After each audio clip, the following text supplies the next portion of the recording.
Shavua Tov, the Jewish people possesses an unmeasurable, unfathomable spiritual power. And one may see how that power can be magnified and amplified to the point of being a blinding light of holiness in the census which Moses and Aaron and the princes are commanded to take at the beginning of the book of Bemidbar in the chapter of Bemidbar. Now, the question that we want to understand is, how does this census compare to the census which was taken a few weeks before, when they were going to construct the Mishkan, the tabernacle? See, in that case, the Israelites had to give a half shekel, and from that half shekel, the coins that they gave, a number would be able to be extracted as to how many members of the Jewish people above the certain age there were. Was this census in this week's Parsha also done with a half shekel? Why is it necessary to count the Jews by means of a half shekel? Why can't we just have a straight census? And there in Parashat Ki Tisa, in the earlier version in the book of Exodus, we are told not only is that how we must do it, but if we don't, dire consequences may come. A plague. V'lo yihiyeh vahem negef bifkodotam. Count them by the half shekel, lest there be a plague if they are counted otherwise. Does that apply in this week's Parsha as well? There are different opinions among the rabbis whether the counting of this week, the beginning of the book of Numbers, was done also by a half shekel, or was it done in some other fashion? It's an interesting and a fascinating discussion. Let's take a look, though, and understand what is the reason we have a new census if we just had one a few weeks before in the wilderness. What is unique and important about this census, and what does it teach us about that spiritual power of the Jewish people that I referred to at the very beginning? There are a number of differences between this week's census as it is written and the one in Ki Tisa. First and foremost, in this week's census, we have the participation of Moses and Aaron and the princes of all of the tribes. Whereas in Ki Tisa, it's just God telling Moses, you have to count the people. So we don't have the princes involved in that counting. Second of all, even if this census in Bemidbar was done by half a shekel, it doesn't mention it anywhere. It's not written.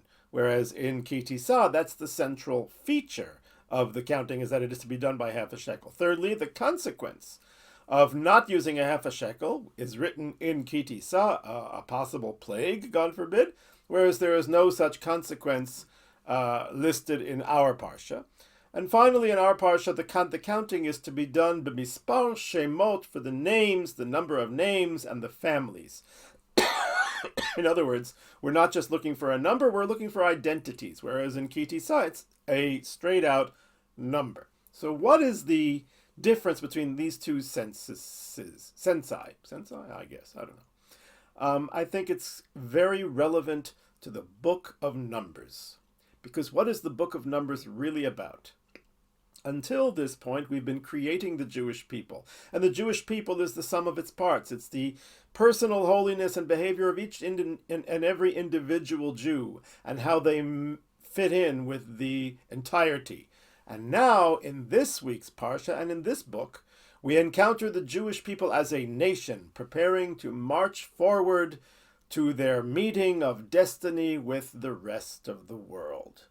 So now it's a different concept of a census. In the book of Exodus, it was to count the individuals. In the book of Numbers, it's to count the nation as a nation. Hence the names are important, the families are important, the tribes are important. Now, for sure, there were practical reasons why we needed that information as well, and why this census was taking place. Some say it was a preparation to the entry into the land of Israel, when the land would be apportioned among the tribes. And in order to know which tribes need more area, which tribes need less, so therefore we needed to know the population of each tribe. And this would explain why the princes of the tribes participated in this census, to make sure that their tribe wasn't going to get cheated. Another explanation is because since we were going to be going into the land of Canaan, the land of Israel, eventually, with military force, because we had to conquer it, so therefore this was also important to count all of the males of 20 years and above, which are military age, and the Torah says, Kol Yotzei Tzava, everyone who goes out to the army. So there are practical reasons why this census was indeed necessary. The census, however, that took place in the book of Exodus was a census of individuals. And not to focus on it because it's not the focus of our parsha, but I will say that there is a very critical lesson there. And that is, if you don't contribute, you don't count. The Israelites, in order to be counted, had to give that half a shekel. Everybody. Nobody could give more. In other words, we can't say, oh, I'm very wealthy and therefore I will give for other people and they can be takers. The Jewish people cannot be a nation of takers. Nobody must be a taker. We must all make our contribution. Unless you say that the contribution is simply monetary, not necessarily so. The rabbis teach us in the Midrash that Moses was having difficulty conceiving of what the half shekel coin was. So God showed him one made out of fire. Whenever we have this in the rabbis, it's not that Moses didn't know what a half shekel coin looked like. I am sure that everybody knew what a half shekel coin looked like, but rather Moses' question was, how could half a shekel coin represent a human being? And so therefore God shows him a coin of fire, meaning that there is an inner burn, a spiritual power, and each Jew makes their contribution. The external form may be a half a shekel, but the spiritual impact is immeasurable. And so therefore we learn an important lesson, that our job in life is to always be givers. The rabbis say that if you see somebody who lacks the quality of mercy, shame, and kindness, you have to wonder if indeed they are a member of the Jewish people, because these should be almost genetic traits of our nation. We are a nation of contributors, and so must we be in order to be counted. But in this week's parsha, the census is for a different reason. It's creating the Jewish people as a nation. And this is very significant. You see, holiness is not following the natural laws of mathematics. It does not increase in proportion to the quantity of holy entities in your equation. Why do I say this? So God already, when he was speaking to Abraham, he says that your descendants will not be countable from multitude. Lo yisafer merov. You cannot count them. Because the number that we get in this week's parsha is a number that is not really a number. It's a number that is not really the number or the impact of the Jewish people. Yes, we needed to have a number for the practical reasons I outlined, inheritance, battle, and so forth. But when a Jewish general comes up and says, well, I have X number of troops, then already he is lying. Because the number of troops, while it may be relevant in other conflicts, when it comes to the Jewish people, it's completely irrelevant. Because the Jewish people are not a people of mundane nature. We are a people of holy nature. And holiness does not follow mathematical proportions. We have a hint at that in the chapter of Bechukotai, in the blessings, where the blessing there says, 5 of you shall pursue 100, and 100 of you shall pursue 10,000. Now, I'm not the greatest in math, but 5 to 100 seems to be a ratio of 1 to 20. One Jew pursues 20 of the enemy, that's 5 to 100. So by that logic, 100 should then pursue 2,000. But no, the Torah says 10,000. Because here we learn an important rule, that when holiness combines with holiness, the increase is not measurable by normal scientific or mathematic methods. There is a practical aspect of Jewish law which is relevant to this, that if a person is in the airport and they have to go into the bathroom, but they have their tefillin, which are a holy object, on them, they have to take the tefillin off, put it inside a double packaging, and then they can go into the bathroom.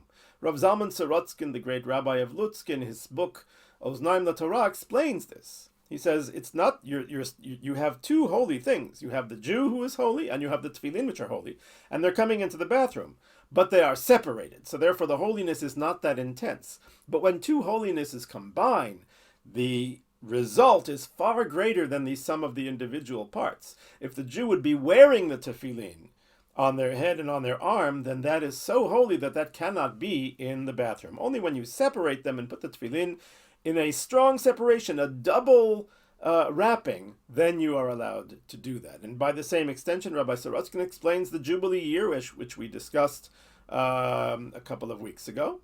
And he says about this Jubilee year that the only reason why the Jubilee year requires the entire Jewish people to be in place, that if even one of the tribes is absent, we can't have a Jubilee year, is because the holiness of the entire nation in unity is so dramatically greater than the individual parts. And when that holiness combines with the holiness of the land of Israel, it creates a blinding light of holiness, which changes the world.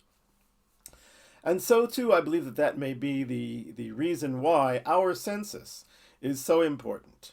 Because when the Jewish people are united, the sum is far greater than any mathematical proportion, and one may not count.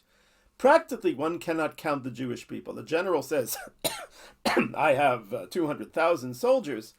So aside from the fact that he may be cavalier with the lives of his soldiers, thinking and making a calculation, how many can I afford to lose, God forbid. But that's not it. We never have 200,000 soldiers. We have 200,000 names, and each of those individuals carries tremendous power to them. The great Rabbi Chaim Soloveitchik of Brisk, it's related about him that some scoffers were making fun of the idea of a Jewish war, because the Torah says that when the army goes to fight, that first there's a special Kohen who comes up and announces who has just built a new house and didn't yet dedicate it. Go home now, lest you die in the war and someone else dedicate your house. And so a whole bunch of people leave. And then who has betrothed a woman and not concluded the marriage? Go home, lest someone else. Who has planted a vineyard? Go home, lest someone else. And each time a whole bunch of Jews are leaving. This is what the scoffers and the mockers were saying. And you'd have just a few Jews left. And then the Kohen goes up and he says, and who is the one who is afraid, who has a weak heart? Let him go home and not cause everybody else to be afraid. And the rabbis say, why are people afraid? Because they're afraid that they have sins which will prosecute them on the field of battle. So the scoffers say that everybody leaves, leaving just two old, bent-over rabbis, tzaddikim. That's the Jewish army. Ha, ha, ha. So Reb Chaim Brisker said, ha, ha, ha is wrong. Because they're right, that's exactly the Jewish army, and they're forgetting an important detail. These two old rabbis and tzaddikim are going to win the war. Because when it comes to holiness, there's no way to measure the Jewish people. When we are united, when we are all together and all of our holinesses combine, each tribe with its unique flag, with its unique character trait, contributing to the unity of the whole, and right now the entire Jewish people is unified, that creates an immeasurable glow of holiness, which prepares us to march forward in our confrontation and our meeting with the entire world. But the danger is division. The danger is machloket. And that danger came to pass later on in the book of Numbers, especially with the rebellion of Korach. Now, what is the solution to that danger? Because once you separate, as we learned with Tefillin, once you separate, then the holiness goes way down, and the Jewish nation gets way weaker, and that's not a good thing. How does one prevent that? Korach, on the surface, seemed to have some valid complaints. I'm going to skip to the detail I wish to extract, and that is that among the people displeased with Moses in the Korach rebellion was not just Korach and not just members of the tribe of Reuven, but also the firstborns of the Jewish people. Why? Because they had been designated to be God's servants in his sanctuary, but that honor was taken away from them and given to the tribe of Levi, because the firstborns had participated in the sin of the golden calf, whereas the Levites had not. So therefore they got the privilege. And the firstborns are saying, wait a second, does every firstborn have guilt? Is every firstborn a sinner? And is every Levite such a big tzaddik, so righteous, so perfect? Why don't we have a meritocracy? Let's judge people on the basis of their actions. This is against the Torah philosophy. Why? Because once you start judging people, no matter what, you are going to create division. There is one way to judge people that is the proper way, and that is judge them on their potential.